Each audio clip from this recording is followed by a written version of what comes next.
Panic. Goma, a bustling city in the Democratic Republic of Congo, fell silent on January 27, 2025 as news spread. The M23 rebels were at the gates.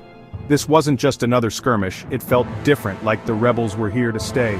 The streets emptied as residents sought refuge in their homes, fear hanging heavy in the air. The sounds of daily life were replaced by an eerie silence, punctuated by distant gunfire and panicked whispers. As the sun set, Goma held its breath, waiting, wondering what the dawn would bring. To understand the gravity of the situation in Goma, one must delve into the tangled history of conflict in eastern DRC. This region has been a hotbed of violence and instability for decades, with various armed groups vying for control. The M23, or Movement for March 23, emerged in 2012, born from the ashes of previous rebellions. These conflicts have left deep scars on the landscape and the people who call this region home. Composed primarily of ethnic Tutsis, the group claims to fight for the rights of Congolese Tutsis.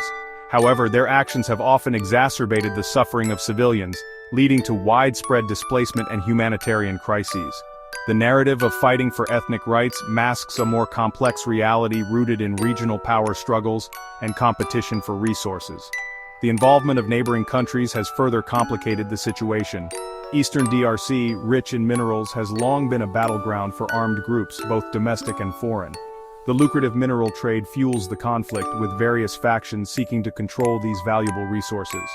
The capture of Goma, a strategic city bordering Rwanda, is a major escalation, raising fears of a wider regional war.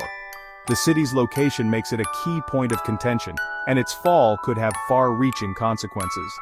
As the international community watches closely, the people of Goma and the surrounding areas continue to endure the hardships of conflict.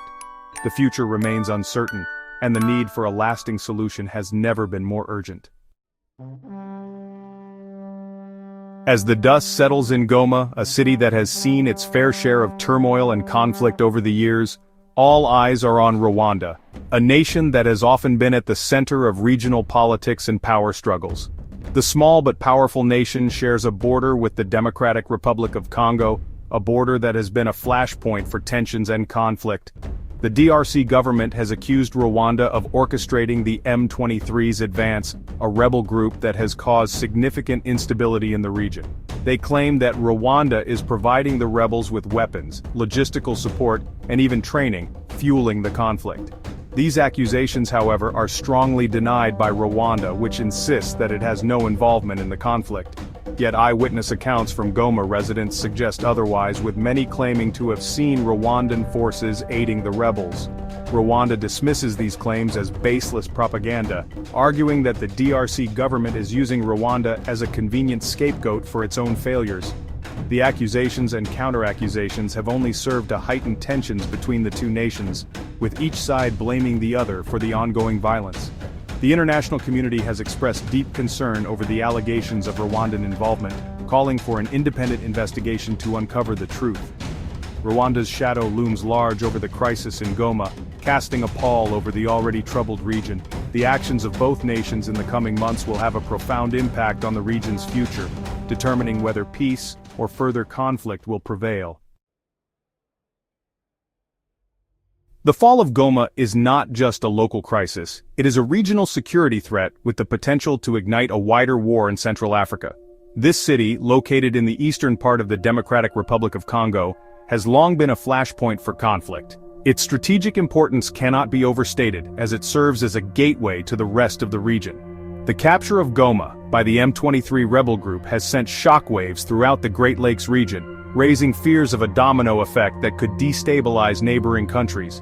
The Great Lakes region is on high alert, bracing for a conflagration that could engulf the entire region. Countries like Rwanda, Uganda, and Burundi are particularly concerned, given their proximity and historical involvement in the DRC's conflicts. The porous borders and the movement of armed groups across these boundaries make the situation even more precarious. Regional leaders are scrambling to find a diplomatic solution, but the clock is ticking. The presence of numerous armed groups in eastern DRC adds another layer of complexity to an already volatile situation. These groups, ranging from local militias to foreign insurgents, have their own agendas and alliances.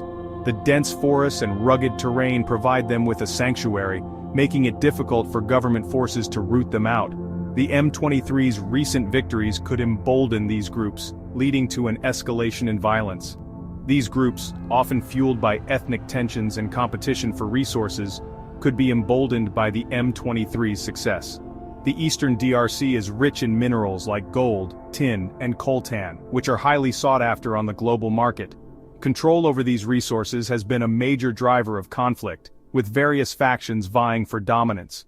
The local communities caught in the crossfire suffer the most, facing displacement, violence, and economic hardship. The international community is struggling to contain the situation in the DRC. Despite the presence of UN peacekeepers and international aid organizations, the scale of the crisis is overwhelming. Diplomatic efforts are ongoing, with various stakeholders trying to broker a ceasefire and initiate peace talks. However, the lack of trust between the parties involved and the complex web of interests make this a daunting task. The risk of a wider conflagration is real and present, and decisive action is needed to address the root causes of the conflict. This includes tackling issues like governance, economic inequality, and regional rivalries. The world cannot afford to ignore the situation in the DRC, as its repercussions could be felt far beyond Central Africa. The time for action is now, before the flames of conflict spread even further.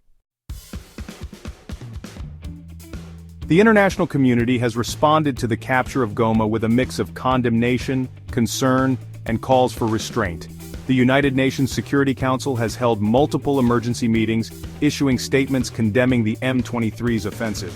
The UN Secretary-General has urged all parties to exercise restraint and engage in dialogue.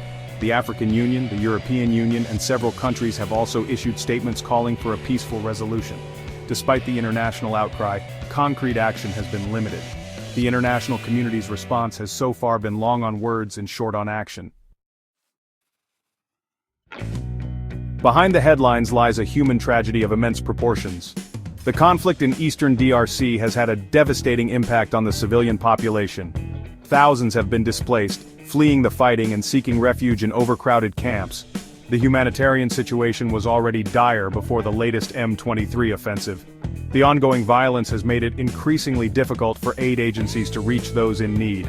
The international community has a moral obligation to alleviate the suffering of the Congolese people.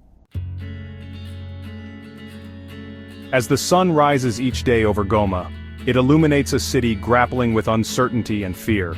The capture of the city by the M23 rebels has cast a long shadow over the DRC.